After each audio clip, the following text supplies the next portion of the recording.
Livro de 1 Reis, capítulos 1 e 2. O rei Davi já estava muito idoso e por mais coberturas que pusessem sobre ele, não se aquecia. Então seus conselheiros lhe disseram: Vamos procurar uma jovem virgem para servi-lo e cuidar do Senhor, o rei. Ela se deitará em seus braços e o manterá aquecido. Então procuraram em toda a terra de Israel uma jovem bonita e encontraram Abisag, de Sunem, e a levaram ao rei. A jovem muito bela passou a cuidar do rei e a servi-lo. O rei, porém, não teve relações sexuais com ela. Por essa época, Adonias, filho de Davi e Agite, começou a se gabar. Eu assumirei o trono. Providenciou carruagens e cavaleiros e também 50 homens que serviam como sua guarda de honra. Seu pai nunca o havia disciplinado nem sequer lhe perguntava por que está fazendo isso. Adonias havia nascido depois de Absalão e também era muito bonito. Adonias buscou conselho com Joabe, filho de Zeruia, e com o sacerdote Abiatar, e eles o apoiaram em seu plano. Mas os sacerdotes Zadok, Benaia, filho de Joiada, o profeta Natã, Simei, Rei e a guarda pessoal de Davi se recusaram a apoiar Adonias. Adonias foi à pedra de Zoelete, perto de Enrogel, onde ofereceu sacrifícios de ovelhas, bois e novilhos gordos. Convidou todos os seus irmãos e os outros filhos do rei Davi e todos os homens de Judá, oficiais do rei, mas não convidou o profeta Natã, nem Benaia, nem a guarda pessoal do rei, nem seu irmão Salomão. Então Natã foi falar com Batseba, mãe de Salomão, e lhe perguntou: Você está sabendo que Adonias, filho de Agite, se proclamou rei e nosso senhor Davi nem sabe? Se deseja salvar a sua vida e a do seu filho Salomão, siga meu conselho. Vá depressa ao rei Davi e diga-lhe: Meu senhor, o rei não jurou a mim que o meu filho Salomão certamente seria o próximo rei que se sentaria em seu trono? Então por que Adonias se proclamou rei? E enquanto você ainda estiver falando com ele, eu virei e confirmarei tudo o que disse. O rei Davi, já bastante idoso, estava em seu quarto onde Abisag cuidava dele. Batseba foi até lá, curvou-se diante do rei. O que você quer? Perguntou ele. Ela respondeu: Meu senhor jurou diante do Senhor seu Deus que Salomão, o filho da sua serva, certamente seria o próximo rei e se sentaria em seu trono. Mas agora Adonias se proclamou rei e meu senhor o rei nem sabe. Ele ofereceu muitos sacrifícios de bois, novilhos gordos e ovelhas, convidou todos os filhos do rei para a celebração. Também convidou o sacerdote Abiatar e Joabe, o comandante do exército, mas não convidou seu servo Salomão. Agora, ó meu senhor o rei, todo Israel espera que o Senhor anuncie quem o sucederá no trono. Se o Senhor não tomar uma providência, meu filho Salomão e eu seremos tratados como criminosos quando meu senhor o rei morrer. Enquanto ela ainda falava com o rei, chegou o profeta Natã. Os servos do rei lhe disseram: O profeta Natã deseja vê-lo. Natã entrou, curvou-se com o rosto no chão diante do rei e perguntou: Meu senhor, o rei decidiu que Adonias será o próximo rei e se sentará em seu trono? Hoje ele ofereceu muitos sacrifícios de bois, novilhos gordos e ovelhas, convidou todos os filhos do rei para a celebração. Também convidou os comandantes do exército, o sacerdote Abiatar. Estão comendo e bebendo com ele, gritando: Viva o rei Adonias! Mas ele não convidou a mim, seu servo, nem ao sacerdote Zadok, nem a Benaia, filho de Joiada, nem o seu servo Salomão. Meu senhor o rei fez isso sem informar nenhum dos seus conselheiros quem será o próximo rei? O rei Davi respondeu: Chamem Batseba. Então ela voltou e ficou em pé diante dele. O rei repetiu seu juramento: Tão certo como vive o Senhor, que me livrou de todos os perigos, seu filho Salomão será o próximo rei e se sentará em meu trono hoje mesmo, como jurei a você diante do Senhor, o Deus de Israel. Então Batseba se curvou diante do rei com o rosto no chão e exclamou: Que o rei Davi, meu senhor, viva para sempre. O rei Davi ordenou: Chamem os sacerdotes Zadok, o profeta Natã e Benaia, filho de Joiada. Quando eles chegaram à presença do rei, ele lhes disse: Levem Salomão e meus conselheiros à fonte de Giom. Salomão deve ir montado em minha mula. Ali os sacerdotes Zadok e o profeta Natã ungirão o rei sobre Israel. Toquem a trombeta e gritem: Viva o rei Salomão! Em seguida, acompanhem Salomão de volta para cá e ele se sentará em meu trono. Será meu sucessor, pois eu decretei que ele reinará sobre Israel e Judá. Amém, respondeu Benaia, filho de Joiada. Que o Senhor, o Deus do meu senhor, o rei, confirme suas palavras, e que o Senhor esteja com Salomão como esteve com meu senhor, o rei, e que torne o reinado de Salomão ainda maior que o seu. Então, os sacerdotes Zadok, o profeta Natã, Benaia, filho de Joiada, e a guarda pessoal do rei levaram Salomão à fonte de Giom. Salomão foi montado em uma mula que pertencia ao rei Davi. Ali o sacerdote Zadok pegou uma vasilha de óleo da tenda sagrada e ungiu Salomão. Em seguida, tocaram a trombeta e todo o povo gritou: "Viva o rei Salomão!" Todos acompanharam Salomão, tocando flautas e soltando gritos de alegria. A celebração era tão animada e barulhenta que fazia o chão tremer.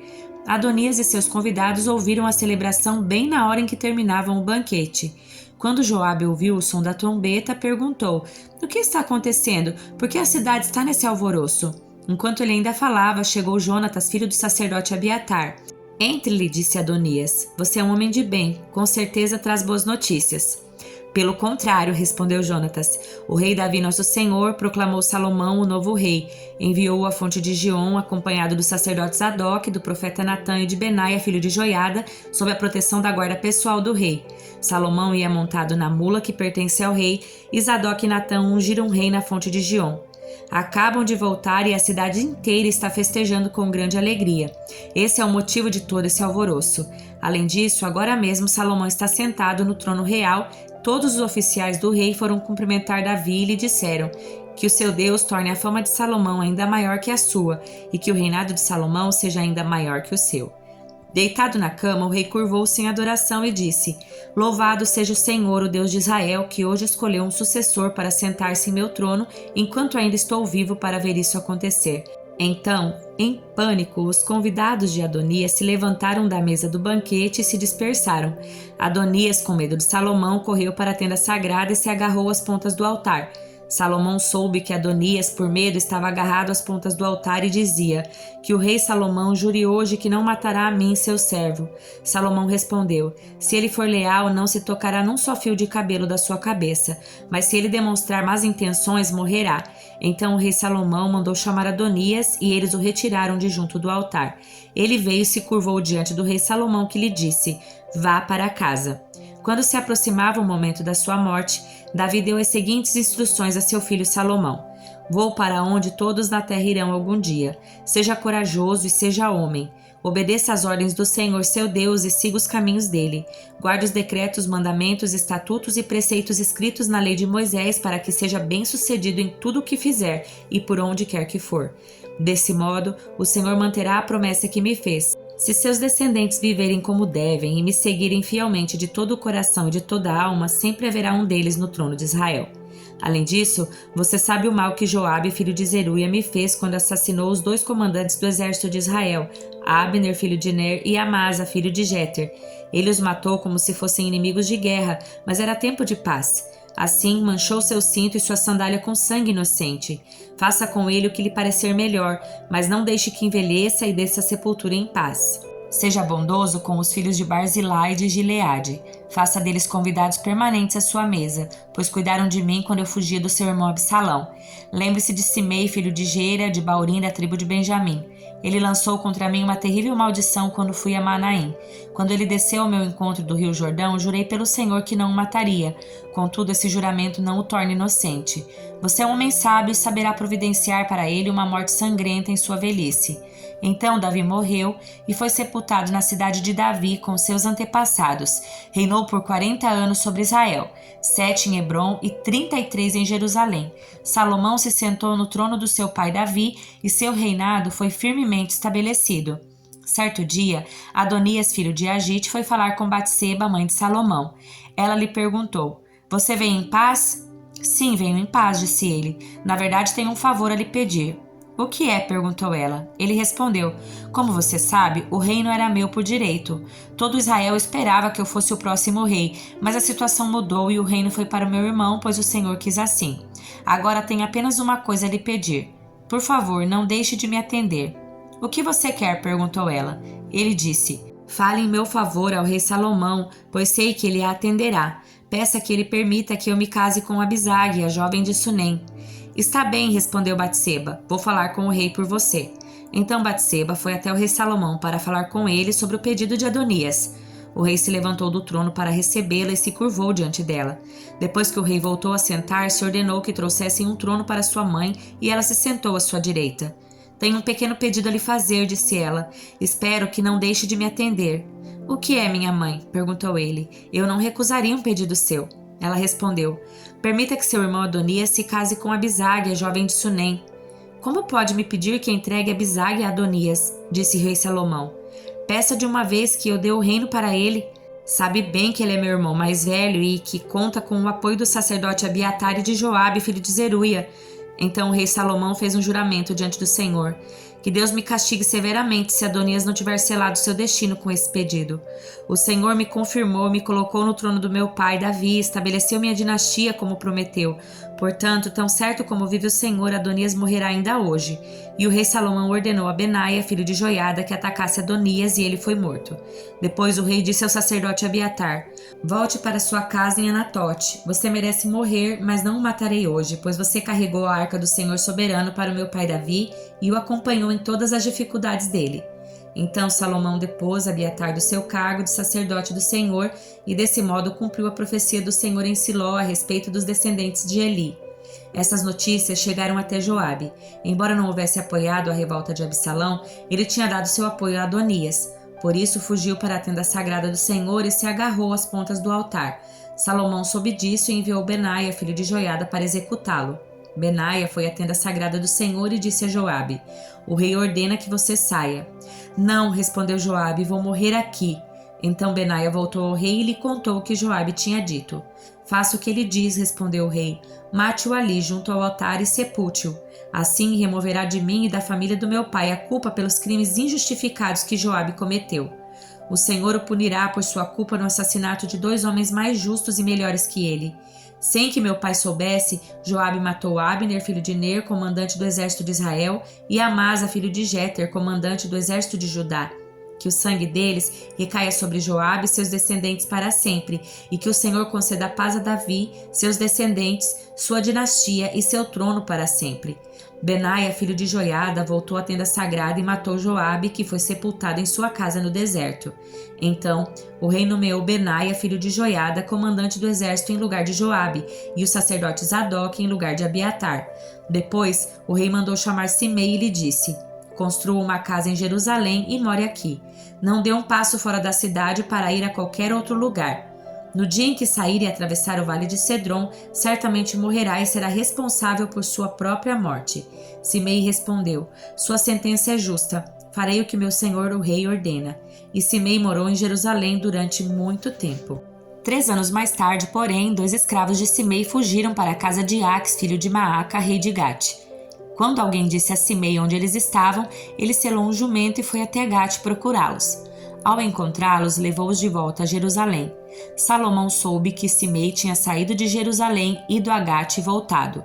O rei mandou chamá-lo e perguntou: "Não o fiz jurar pelo Senhor e não o adverti de que não fosse a lugar algum, pois do contrário certamente morreria?"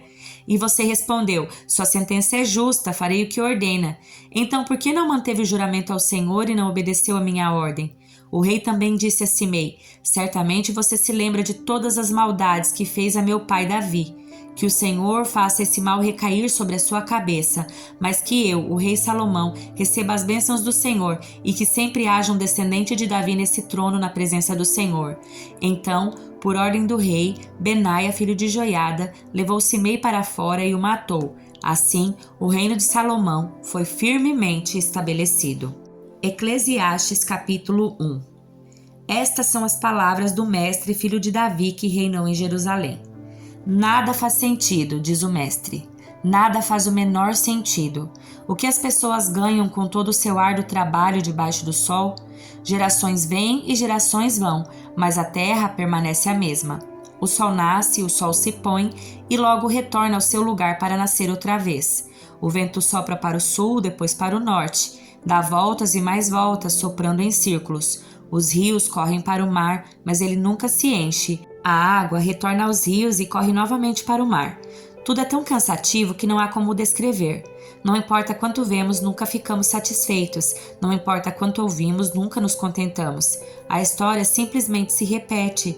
O que foi feito antes será feito outra vez. Nada debaixo do sol é realmente novo. De vez em quando alguém diz: "Isso é novidade." O fato, porém, é que nada é realmente novo. Não nos lembramos do que aconteceu no passado e as gerações futuras tampouco se lembrarão do que fazemos hoje. Eu, o mestre, fui rei de Israel e vivi em Jerusalém. Dediquei-me a buscar o entendimento e a usar a sabedoria para examinar tudo o que se faz debaixo do céu. Descobri que Deus deu uma existência trágica à humanidade. Observei tudo o que acontece debaixo do sol e, de fato, nada faz sentido. É como correr atrás do vento. O que está errado não pode ser corrigido. O que ainda falta não pode ser recuperado. Disse a mim mesmo: sou mais sábio que todos os reis que governaram em Jerusalém antes de mim. Tenho mais sabedoria e conhecimento que eles. Então me dediquei a aprender de tudo, desde a sabedoria até a loucura e a insensatez. Descobri por experiência que procurar essas coisas também é como correr atrás do vento. Quanto maior a sabedoria, maior a aflição. Quanto maior o conhecimento, maior a tristeza. Primeira carta aos Coríntios, capítulo 15. Agora, irmãos, quero lembrá-los das boas novas que lhes anunciei anteriormente. Vocês as receberam e nelas permanecem firmes. São essas boas novas que os salvam, se continuarem a crer na mensagem como lhes anunciei. Do contrário, sua fé é inútil. Eu lhes transmiti o que era mais importante e o que também me foi transmitido. Cristo morreu por nossos pecados, como dizem as Escrituras. Ele foi sepultado e ressuscitou no terceiro dia, como dizem as Escrituras. Apareceu a Pedro e mais tarde aos 12. Depois disso, apareceu a mais de 500 irmãos de uma só vez, a maioria dos quais ainda está viva, embora alguns já tenham adormecido. Mais tarde, apareceu a Tiago e posteriormente a todos os apóstolos. Por último, apareceu também a mim, como se eu tivesse nascido fora de tempo, pois sou o mais insignificante dos apóstolos. Aliás, nem sou digno de ser chamado apóstolo, pois persegui a igreja de Deus. O que agora sou, porém, deve-se inteiramente à graça que Deus derramou sobre mim e que não foi inútil. Trabalhei com mais dedicação que qualquer outro apóstolo e, no entanto, não fui eu, mas Deus que, em sua graça, operou por meu intermédio. Logo, não faz diferença se eu prego ou se eles pregam, pois todos nós anunciamos a mesma mensagem na qual vocês já creram. Pois bem, se proclamamos que Cristo ressuscitou dos mortos, por que alguns de vocês afirmam não haver ressurreição dos mortos? Pois se não existisse ressurreição dos mortos, Cristo não ressuscitou. E se Cristo não ressuscitou, nossa pregação é inútil e a fé que vocês têm também é inútil. Então estamos todos mentindo a respeito de Deus, pois afirmamos que Ele ressuscitou a Cristo. Mas se não existe ressurreição dos mortos, isso não pode ser verdade. E se não existe ressurreição dos mortos, então Cristo também não ressuscitou. E se Cristo não ressuscitou, a fé que vocês têm é inútil e vocês ainda estão em seus pecados. Neste caso, todos que adormeceram crendo em Cristo estão perdidos. Se nossa esperança em Cristo vale apenas para essa vida, somos mais dignos de pena em todo o mundo. Mas Cristo, de fato, ressuscitou dos mortos. Ele é o primeiro fruto da colheita de todos que adormeceram. Uma vez que a morte entrou no mundo por meio de um único homem, agora a ressurreição dos mortos começou por meio de um só homem. Assim, como todos morremos em Adão, todos que são de Cristo receberão nova vida. Mas essa ressurreição tem uma sequência. Cristo ressuscitou como no primeiro fruto da colheita, e depois todos os que são de Cristo ressuscitarão quando ele voltar. Então virá o fim, quando ele entregará o reino de Deus, o Pai, depois de ter destruído todos os governantes e autoridades e todo o poder. Pois é necessário que Cristo reine até que tenha colocado todos os seus inimigos debaixo dos seus pés. E o último inimigo a ser destruído é a morte. Pois as Escrituras dizem: Deus pôs todas as coisas sob a autoridade dele. Claro que quando se diz que todas as coisas estão sob a autoridade dele, isso não inclui aquele que conferiu essa autoridade a Cristo. Então, quando todas as coisas estiverem sob a autoridade do Filho, ele se colocará sob a autoridade de Deus, para que Deus, que deu a seu Filho autoridade sobre todas as coisas, seja absolutamente supremo sobre todas as coisas em toda a parte. E o que dizer dos que se batizam em favor dos mortos? Se os mortos não ressuscitam, como dizem eles, por que se batizam em favor dos que já morreram? E nós, por que arriscamos a vida o tempo todo? Pois eu afirmo, irmãos, que enfrento a morte diariamente, assim como afirmo meu orgulho daquilo que Cristo Jesus, o nosso Senhor, fez em vocês. E se não haverá ressurreição dos mortos, de que me adiantou ter lutado contra feras, isto é, aquela gente de Éfeso? Se não há ressurreição, comamos e bebamos, porque amanhã morreremos. Não se deixem enganar pelos que dizem essas coisas, pois as más companhias corrompem o bom caráter. Pensem bem sobre o que é certo e parem de pecar, pois para sua vergonha eu lhes digo que alguns de vocês não têm o menor conhecimento de Deus. Alguém pode perguntar: como os mortos ressuscitarão? Que tipo de corpo terão? Que perguntas tolas! A semente só cresce e se transforma em planta depois que morre. E aquilo que se coloca no solo não é planta que crescerá, mas apenas uma semente de trigo ou de alguma outra planta. Então Deus lhe dá um novo corpo como Ele quer. Um tipo diferente de planta cresce a cada tipo de semente. Da mesma forma, há tipos diferentes de carne. Um tipo para os seres humanos, outro para os animais, outro para as aves e outro para os peixes. Também há corpos celestes, corpos terrestres. A glória dos corpos celestes é diferente da glória dos corpos terrestres. O Sol tem um tipo de glória, enquanto a Lua e as estrelas têm outro, e até mesmo as estrelas diferem em glória umas das outras. O mesmo acontece com a ressurreição dos mortos. Quando morremos, o corpo terreno é plantado no solo, mas ressuscitará para viver para sempre. Nosso corpo é enterrado em desonra, mas ressuscitará em glória. É enterrado em fraqueza, mas ressuscitará em força. É enterrado como o corpo humano natural, mas ressuscitará como corpo espiritual. Pois assim como há corpos naturais, também há corpos espirituais. As Escrituras nos dizem: o primeiro homem, Adão, se tornou ser vivo, mas o último Adão é o espírito que dá vida. Primeiro vem o corpo natural, depois o corpo espiritual. O primeiro homem foi feito do pó da terra, enquanto o segundo homem veio do céu. Os que são da terra são como o homem terreno, e os que são do céu são como o homem celestial. Da mesma forma que agora somos como o homem terreno, algum dia seremos como o homem celestial. Estou dizendo, irmãos, que nosso corpo físico não pode herdar o reino de Deus. Este corpo mortal não pode herdar aquilo que durará para sempre. Mas eu lhes revelarei um segredo maravilhoso. Nem todos dormiremos, mas todos seremos transformados.